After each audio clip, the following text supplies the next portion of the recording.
Hello friends, আসসালামু আলাইকুম। আজকের রেসিপিতে স্বাগতম জানাচ্ছি।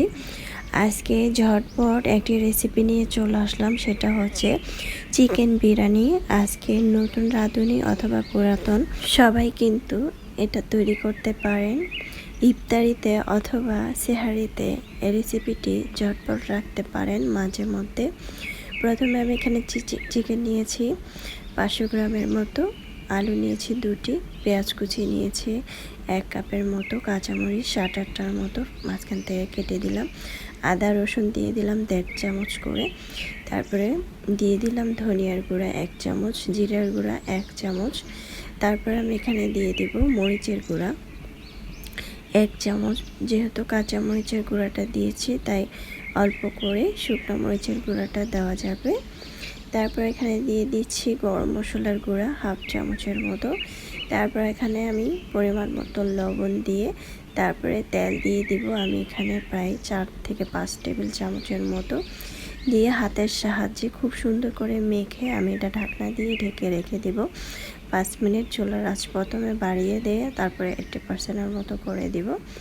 তারপরে দেখতে পাচ্ছেন মাংসটা অলরেডি হয়ে গিয়েছে। এখন দিয়ে দিচ্ছি অল্প কিছুটা বিরিয়ানির মশলা, সামান্য অল্প দিলে হবে, 2 থেকে 3 টেবিল চামচের মতো। যেহেতু আমি এখানে চালটা কমই নেব, চালটা আমি মাত্র এখানে নিয়েছি 400 গ্রামের মতো, তাই অল্প পরিমাণ বিরিয়ানির মশলাটা দিতে পারেন। ঘরোয়াভাবে এভাবে রান্না করতে পারেন। এই রেসিপিটি খেতে অনেক বেশি ভালো লেগেছিল। চালটাকে আগে থেকে ধুয়ে পরিষ্কার করে চাল আমি ছেঁকে রেখেছিলাম, চালটাকে দিয়ে দিলাম। দেখতে পাচ্ছেন এখন আমি এপাশ ওপাশ করে এটাকে নেড়ে চেড়ে দিচ্ছি।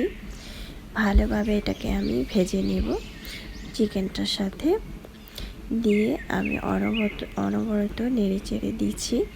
একদম যখন ভাজা ভাজা হবে তখন কিন্তু আমি এখানে ফুটন্ত গরম পানি দিয়ে দিব।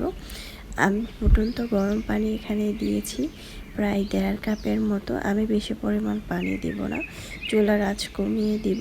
আর এখানে দিয়ে দিব দুধ। আমি এখানে দুধ দিয়েছি 1 কাপ, লিকুইড দুধ দিয়েছি। বাসায় লিকুইড দুধ না থাকলে সেক্ষেত্রে আপনারা গুঁড়া দুধটা দিতে পারেন। দুধটা অবশ্যই দিতে হবে, দিলে কিন্তু খেতে অনেক বেশি ভালো লাগবে। ঢাকনা দিয়ে ঢেকে রেখেছিলাম আরও 5 মিনিটের মতো। দেখতে পাচ্ছেন এটা কিন্তু পানিটা শুকিয়ে গিয়েছে। এখন নেড়ে চেড়ে উল্টিয়ে পাল্টিয়ে দিচ্ছি।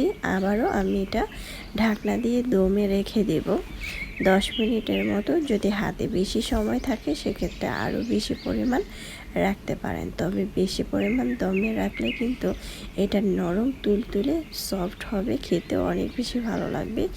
দেখতে পাচ্ছেন আরও 10 মিনিট পর চলে আসলাম। রান্নাটা কিন্তু কমপ্লিট। এটা খেতে অনেক বেশি মজাদার হয়েছিল।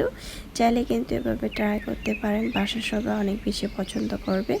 আশা করছি আমার আজকের রেসিপিটি আপনাদের ভালো লেগেছে। ভালো লাগলে অবশ্যই চ্যানেলটা সাবস্ক্রাইব করে লাইক দিয়ে পাশে থাকবেন। দর্শক বেশি বেশি ভালো থাকবেন, খাবার কখনো অপচয় করবেন না। এই ঝরঝরা বিরিয়ানিটা তৈরি করতে